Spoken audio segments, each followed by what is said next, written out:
Can they? Can men and women just be friends? Can they have fun, help each other, rely on each other, and trust each other without crossing the line that leads beyond friendship? Let me know your opinion down in the comments, and let's get right into today's topic. There can be a lot of friendship types between men and women. Friendships since childhood, from work or other social circles, with or without physical attraction, with or without an age gap. Also before a friendship grows into a partnership, or even after a split up or divorce. And there are also friends with benefits among other friendship types. In my observations, friendship can indeed exist between some men and women if both parties appreciate and value each other, and if the decision to keep each other in their lives outweighs other factors. This can be both with or without physical attraction. I have to admit that it is easier to stay friends where there is no physical attraction.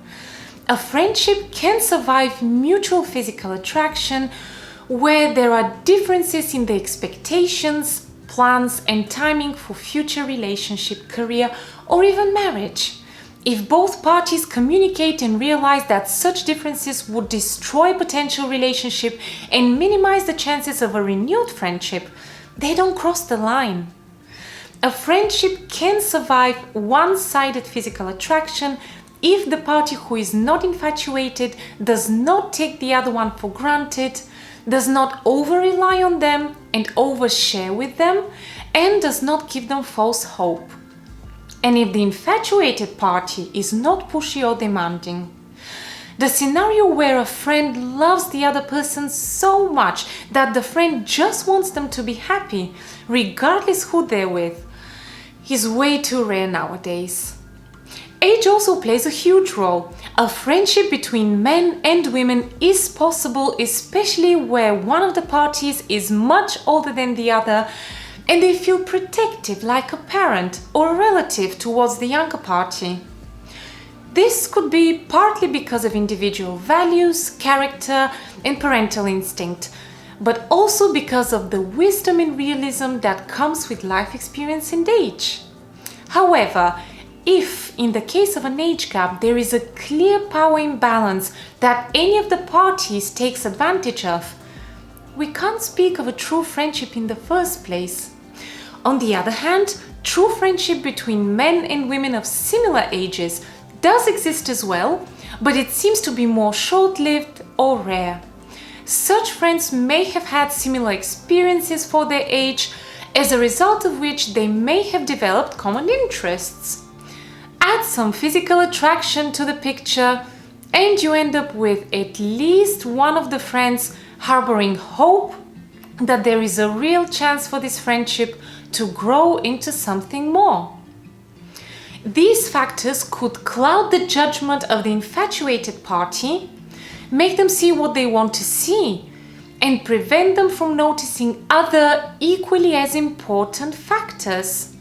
For example, whether their feelings are reciprocated by the other party. If they seem to be, whether the other party really wants a relationship as well, or they're just giving in to the persistence of the infatuated party or to the pressures of other circumstances in their life.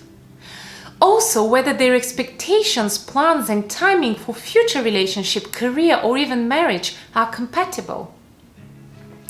So if things are not working out in your man-woman relationship, why is that? And what could you do about it? Usually it is very difficult for people who have feelings for you to be kept in the friendship zone. They keep hoping and misinterpreting your affection as feelings for them, no matter how much you want to spoil them as friends and what sacrifices you're ready to do for them as friends. What they truly want is something more. Especially if you're not happy in your own love relationship elsewhere, but for whatever reason you are not leaving this relationship either. Don't overshare with these friends who fancy you, because they get annoyed that you chose to be sad with someone else than to be potentially happy with them. As a result of this, they may feel neglected or even used by you because they believe that they are less important to you than you are to them. Once they are beyond their emotional breaking point, their reaction could range from giving you clear signs that you should exit this friendship to taking revenge on you when you least expect it. An example of the former would be the following situation. If they feel as if they have been your emotional garbage can or any other type of excessive support system without reciprocity, whether their judgment is right or wrong, they could distance themselves from you to the point where you can feel the distance. Many times, such people push others away and keep them at a distance, not so much because they want to be left alone, but because they want to see if those other people will keep fighting to regain their trust. Almost as if they're sending a message. I want you to need me, but I need you even more. If this friend is so dear to you, forget about your ego and just ask. Something's off. Where did things go wrong and how can I do better by you? But if your efforts to mend the friendship are futile, then they truly want to be left alone. You will have to make a decision. Either accept this new status quo, don't bother them anymore and keep up a mere facade of a friendship, or actually do what they're trying to make you do. Leave the friendship yourself so that they don't look like the bad person in the end. In this case, the end state of such a friendship is not something you should regret losing or leaving, especially if you had tried mending it. What you miss is this friendship's earlier form that was untamed. But its end state now is beyond repair. It is important here to silence your ego and stop it from dragging you down to a lower level of reasoning. I may not want us to be more than friends, but I will not allow them to redirect their efforts, support, hopes and affection to someone else either. Give others the freedom and chances of happiness that you want for yourself, regardless what they have or have not done to you or for you, and then move on in peace. The scenario of them taking revenge on you when you least expect it can unfold in several ways.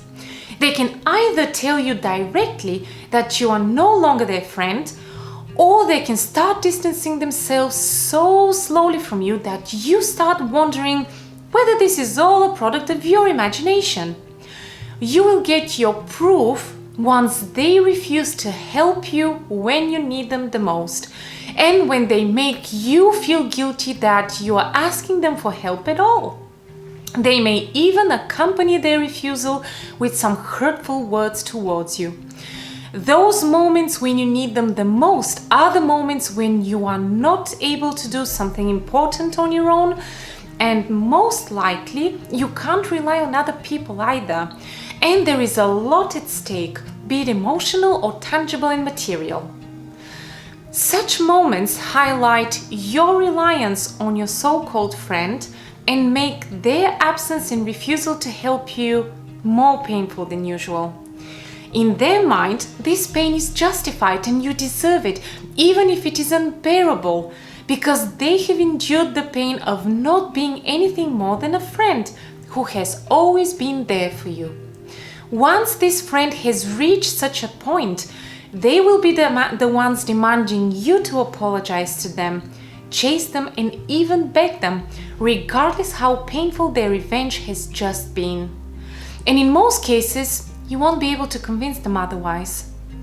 By this point, they may no longer be infatuated by you, they just need to repair their broken self-esteem and satisfy their ego. So it may be useful to always have a plan B, if possible, when you ask for help.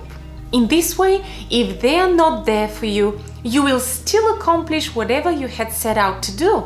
And this will give you more time and peace of mind to decide how you want to react to them. If you choose to apologize, do it with dignity.